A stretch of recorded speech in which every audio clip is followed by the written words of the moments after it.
the audio transcript, part 3 of listening test. You will not see this during the test. You will do the test along listening the transcript. Audio. Part 3. Okay, Graham, so let us check. We both know what we are supposed to be doing. Okay? So for the university's open day, we have to plan a display on British life and literature in the mid-19th century. That's right. But we'll have some people to help us find the materials and set it up. Remember, for the moment, we just need to plan it. Good. So have you gathered who is expected to come and see the display? Is it for the people studying English or students from other departments? I'm not clear about it. Nor me. That was how it used to be, but it didn't attract many people. So this year it's going to be part of an open day to raise the university's profile. It will be publicized in the city to encourage people to come and find out something of what goes on here, and it's included in the information that is sent to people who are considering applying to study here next year. Presumably, some current students and lecturers will come. I would imagine so, but we've been told to concentrate on the other categories of people. Right, we don't have to cover the whole range of 19th century literature, do we? No, it is entirely up to us. I suggest just using Charles Dickens. That is a good idea. Most people have heard of him and have probably read some of his novels or seen films based on them. So that's a good idea into life in his time. Exactly, and his novels show the awful conditions that most people had to live in, don't they? He wanted to shock people into doing something about it. Did he do any campaigning other than writing? Yes, he campaigned for education and other social reforms and gave talks, but I'm inclined to ignore that and focus on the novels. Yes, I agree. Okay, so now shall we think about the topic linked to each novel? Yes, I've printed out a list of Dickens novels in the order they were published in the hope you would agree to focus on him. You're lucky I did agree. Let's have a look. Okay, the first was the Pickwick Papers, published in 1836. It was very successful when it came out, wasn't it? And was adapted for the theatre straight away.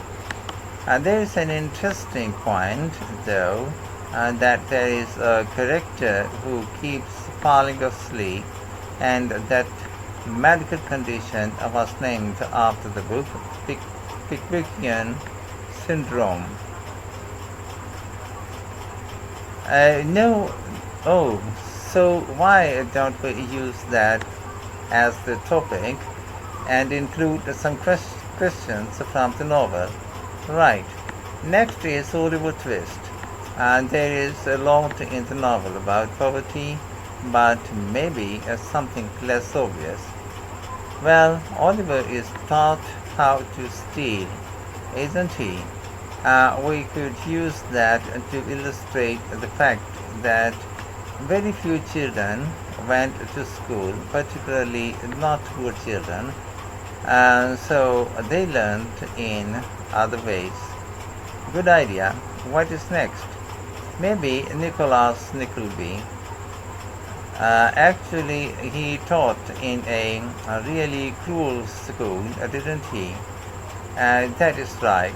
But there is also the company of touring actors that Nicholas joins. We could do something on theaters and other amusements of the time. We don't want only the bad things, do we? Okay. What about Martin Shulevich? He goes to the USA, doesn't he? Yes, the Dickens himself had been there a year before and drew on his experience there in the novel. I wonder though, the main theme is selfishness. So we could do something on social justice. No, too general. Let's keep to your idea. I think it would work well. He wrote Bleak House next. That is my favorite of his novels. Yes, mine too.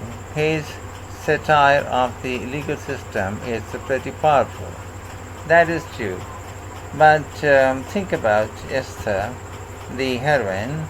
As a child, she lives with someone she doesn't know. In her aunt is her aunt, who treats her very badly.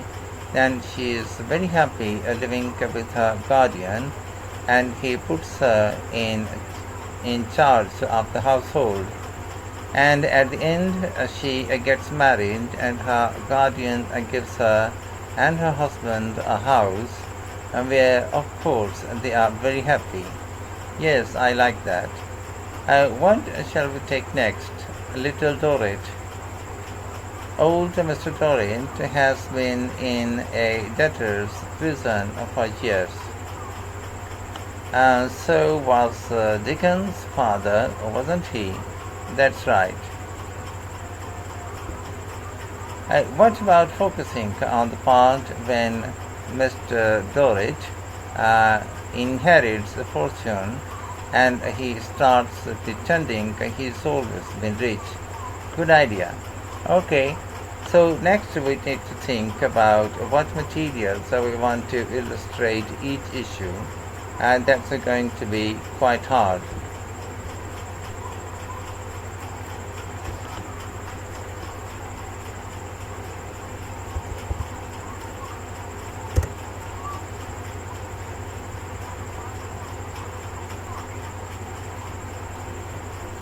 Part 3, questions 21 to 30. Questions 21 and 22. Choose two letters, A to E. Which two groups of people is the display primarily intended for? Residents of the local area, option B. Potential new students, option D. Questions 23 and 24. Choose two letters, A to E. What are Kathy and Graham's two reasons for choosing the novelist Charles Dickens? He used his publication to draw attention to social problems. Option B. His novels are well known now. Option C.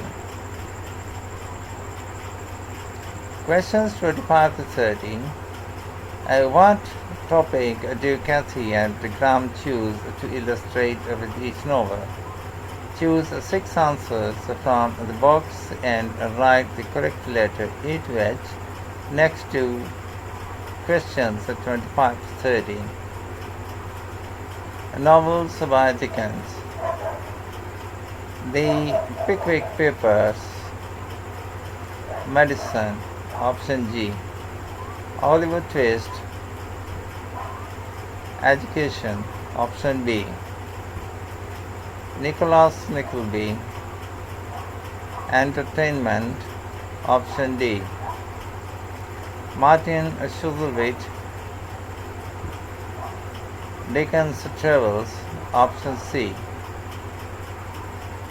Bleak House, A Woman's Life, option H.